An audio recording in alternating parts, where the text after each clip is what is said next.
Hello friends, आप लोग कैसे हैं और आपकी कैसी चल रही है स्टडी। देखिए, मैं पुनः एक मोस्ट महत्वपूर्ण टॉपिक के साथ उपस्थित हूँ। देखिए, मेरा आज का जो टॉपिक है, देखिए महादेवी वर्मा का जीवन परिचय और साहित्यिक परिचय। देखिए, आज की वीडियो में आप लोग को देखिए यही मतलब इनके जीवन परिचय और साहित्यिक परिचय बताना रहा हूँ, इसलिए वीडियो को लास्ट तक बनेगा। देखिए फ्रेंड्स, यह मान के चलिए कि मतलब एक चीज़ आप लोग को बताना चाह रहा हूँ। देखिए, बोर्ड एग्जाम के मतलब रिलेटेड ना बहुत ही ज़्यादा महत्व आप लोग बता। देखिए 2015 में, 16 में, 17 में, 18 में मान के चलिए कि हर एक सेट में मतलब पूछ लिया था, मतलब हर एक साल में यह पूछा जाता है। इसलिए फ्रेंड्स देखिए, आप लोग देखिए कोई बुक्स इनके देखिए जीवन परिचय, साहित्यिक परिचय या क्वेश्चन बैंक से याद करेंगे तो उसमें बहुत ज़्यादा मतलब दूसरे हिसाब से तैयार था। लेकिन आप लोग के सामने मैं बहुत ही आसान शब्दों में लिखा हूँ। आप लोग को देखिए देखते ही इसको याद हो जाएगा और मतलब बहुत कम समय में आप अच्छे से लिख लेंगे। तो चलिए फ्रेंड्स, हम देख लेते हैं इनके जीवन परिचय के अंतर्गत क्या क्या आते हैं। देखिए फ्रेंड्स, मैं आप लोग को एक चीज़ बताना चाह रहा हूँ। देखिए जीवन परिचय के अंतर्गत क्या क्या आता है। देखिए जीवन परिचय के अंतर्गत इनके जन्म और इनके पिता का नाम, माता का नाम, इनकी शिक्षा, ये क्या आते हैं, जीवन परिचय के अंतर्गत आते हैं। ठीक, ये देखिए बहुत ही सुंदर मतलब कवित्री हैं जो पेपर में बार बार पूछ लिया जाता है। चलिए हम इसको देखते हैं किस सब में लिखना पड़ेगा।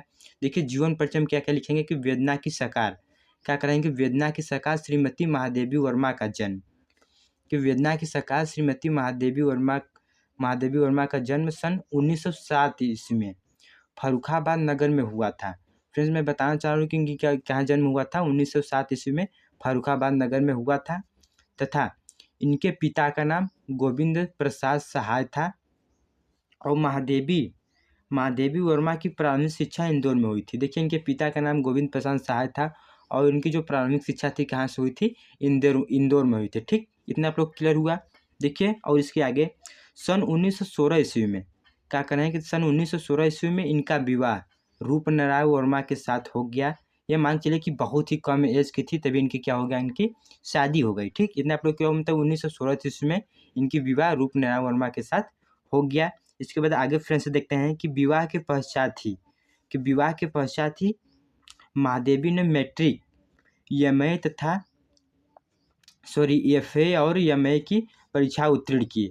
इन्होंने देखिए जब विवाह के पश्चात ही इन्होंने एफए और एमए की परीक्षा उत्तीर्ण की। और इसके फ्रेंड्स इसके आगे देखना चाह रहा हूँ।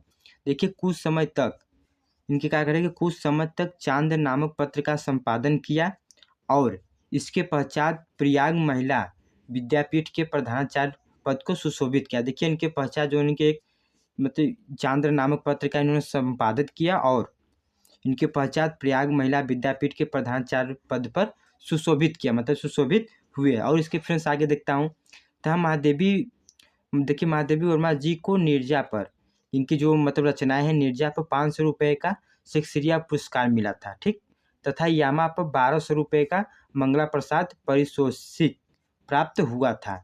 इनको देखिए जो रिवार्ड था, इनको देखिए 500 रुपये में शेक्सपियर पुरस्कार मिला था जो नीरजा पर इनकी जो रचनाएं थी। इसके बाद यामा पर 1200 रुपये मंगला प्रसाद पारितोषिक प्राप्त हुआ था। ठीक, कितना लोग फ्रेंड्स आप लोग क्लियर हुआ।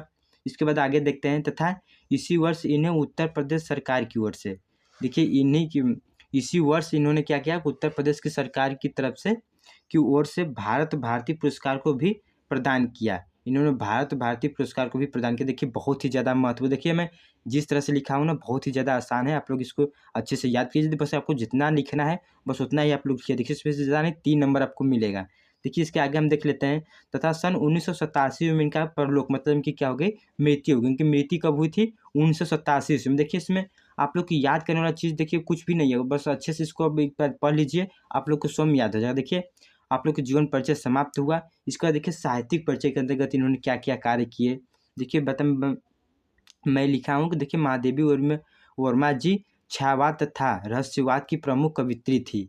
इन्होंने देखिए छायावाद के भी कवित्री थी और रहस्यवाद के भी प्रमुख कवित्री थे। देखिए बहुत ही मोस्ट महत्वपूर्ण इनकी साहित्यिक परिचय और जीवन परिचय जो पेपर में बार बार पूछ लिया था। ठीक, इसके फ्रेंड्स और मैं आगे देखना चाह रहा हूँ। देखिए प्रारंभ में वे सूर तुलसी क्या है कि प्रारंभ में सूर तुलसी मीरा के भक्ति पदों से प्रभावित होकर इन्होंने जब प्रारंभ में क्या किया था, सूर तुलसी मीरा के भक्ति पदों को प्रभावित होकर ब्रज भाषा में रचना करती थी।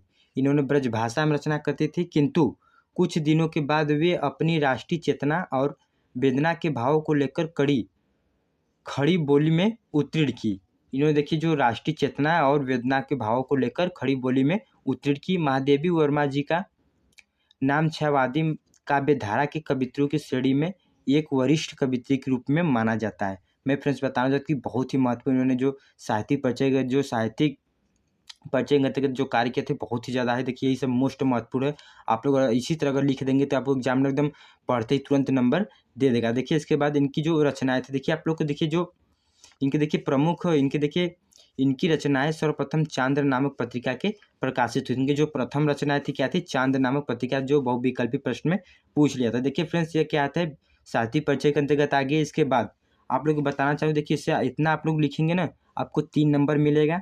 इसके बाद देखिए आप लोग को देखिए रचनाएँ भी लिखना पड़ेगा। देखिए रचना भी इनकी बहुत ज़्यादा महत्वपूर्ण, हर एक कवि या कवयित्री या लेखक का आप लोग को देखिए जीवन और साहित्यिक परिचय के अंतर्गत रचनाएँ भी लिखना बहुत ज़रूरी है। इसमें देखिए आप लोग को 2 नंबर मिलता है। देखिए इनकी रचनाएँ भी देख लेते हैं कि महादेवी वर्मा की रचनाएँ निम्नलिखित हैं। इनकी क्या रचनाएँ निम्नलिखित हैं? देखिए काव्य, निबंध संग्रह, आलोचनात्मक ग्रंथ। देखिए काव्य में इन्होंने क्या कहा था? निहार, ऋषि में नीरजा, दीपशिखा यामन के क्या है? काव्य हैं। देखिए बहुविकल्पी प्रश्न में पूछ लिया जाता है फ्रेंड्स, ठीक। इसके बाद देखिए निबंध संग्रह के अंतर्गत क्या क्या आता है कि श्रृंखला की कड़ियाँ, स्मृति की चलचित्र, क्या इनके निबंध संग्रह है। इसके बाद देखिए आलोचनात्मक ग्रंथ में क्या है कि हिंदी की व्याख्यात्मक गद्य है। क्या है?